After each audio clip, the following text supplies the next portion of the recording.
Hello दोस्तों, आज सावन का अंतिम सोमवार है और प्रदोष का दिन भी है, यानी भगवान शिव की पूजा का एक अद्भुत सहयोग वाला दिन। इस दिन भगवान का मैं आपको अभिषेक करने की विधि बता रही हूँ। अगर आप नहीं भी कर पाते तो आप देख लेंगे, इससे भी आपको पूरे सावन के सोमवार का मतलब फल आपको प्राप्त होगा। जो भी आपने सावन के सोमवार में पूजा की है उसका पूरा फल आपको प्राप्त होगा मात्र देखने से ही। सब प्रथम आपको पता ही है, अभिषेक जब करते हैं तो सबसे पहले भगवान गणेश जी का ध्यान करते हैं। कैसे करेंगे? ओम गंग गणपते नमः, ओम गंग गणपते नमः। उसके बाद भगवान शंभू का आपको एक श्लोक पढ़ना है। कैसे पढ़ना है आपको? क्योंकि भगवान का आह्वान करना है। आहे भगवन शंभो सर्व त्रिवम गिरिजापते प्रसन्नो भव देवेश नमस्तुम्बे हीम शंकर। यानी हे भगवान, आप माँ पार्वती के साथ हमारे घर पधारो।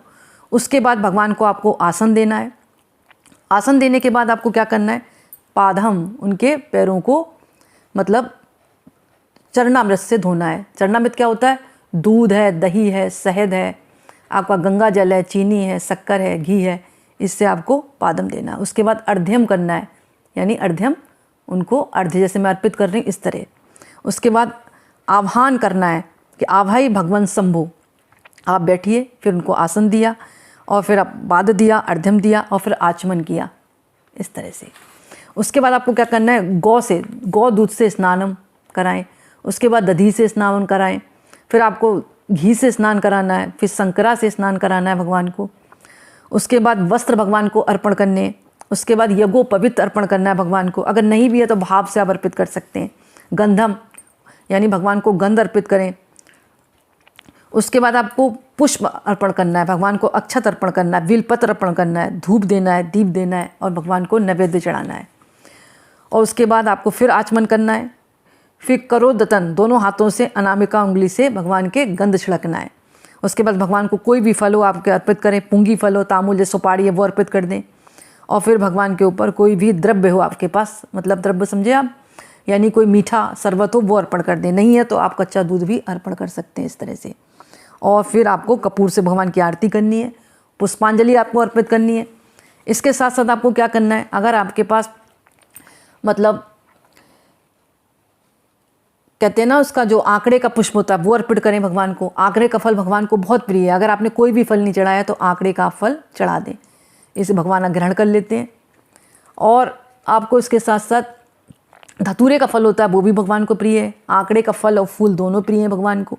ये प्रेम पूर्वक आप उनकी पत्ती भी भगवान को चढ़ा सकते हैं। और आप भगवान पर काले तिल भी अर्पित कर सकते हैं। और आपको भगवान को क्या करना है?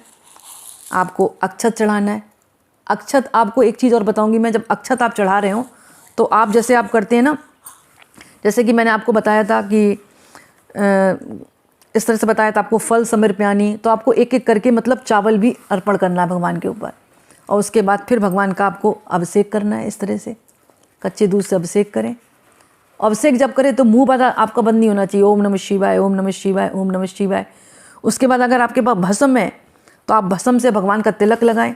और अगर भस्म नहीं है तो आपको तीनों उंगलियों से अपनी चंदन है ना, चंदन इस तरह से भगवान के तीनों उंगलियों से लगा दें चंदन। यानी त्रिधारी भगवान है ना, त्रिपुरारी हैं तो उनके 3 लगा दें। उसके बाद भगवान से आपको क्या करनी है? प्रार्थना करनी है। किस तरह करनी है? हेतवे जगत्तामेव संसार सेतवे प्रभव्य सर्व विधानम संभवे गुरुवे नमः। यानी कि हे भगवान, मैंने सब परिवार जो आपका ध्यान किया है वो पूजा आप ग्रहण करें। और मेरे से कोई भी पूजा में त्रुटि हुई हो तो उसको आप माफ़ करें और क्षमा करें। मेरा आप प्रसन्न हो और मेरी पूजा को ग्रहण करें। उसके बाद भगवान को, हे भगवान, हम आपसे क्षमा मान के आपको विदा करते हैं। और विदा करने के बाद आपको क्या करना है? भगवान को थोड़ा सा हिला देना है, यानी कि आपकी तरफ से भगवान, वैसे भगवान तो कहीं जाते ही नहीं, आपके हृदय में विराजे हैं, लेकिन कर्मकांड के विधान के अनुसार ऐसा कहा गया है। तो इस तरह आप इस अभिषेक को देखते हैं तो आपको अखंड पुल की प्राप्ति होती है। और अगर आप नहीं भी कर पाते तो इसको आप देखें। इसके साथ साथ आप भगवान का ओम रोम जूंसा, ओम रोम जूंसा, ओम रोम जूंसा महामृत्युंजय जब भी कर सकते हैं। ओम नमः शिवाय, ओम नमः शिवाय, ओम नमः शिवाय कर सकते हैं। और इस तरह से आप पूजा भगवान की करें विधि विधान से, सब परिवार बैठकर, और अंत में भगवान की आरती करें। आरती वही है जो आप जानते हैं। और भगवान से क्षमा याचना करें और फिर भगवान की प्रेम से विदा करें। तो आपको पूरे सावन के पुण्य की प्राप्ति होगी। करके देखें।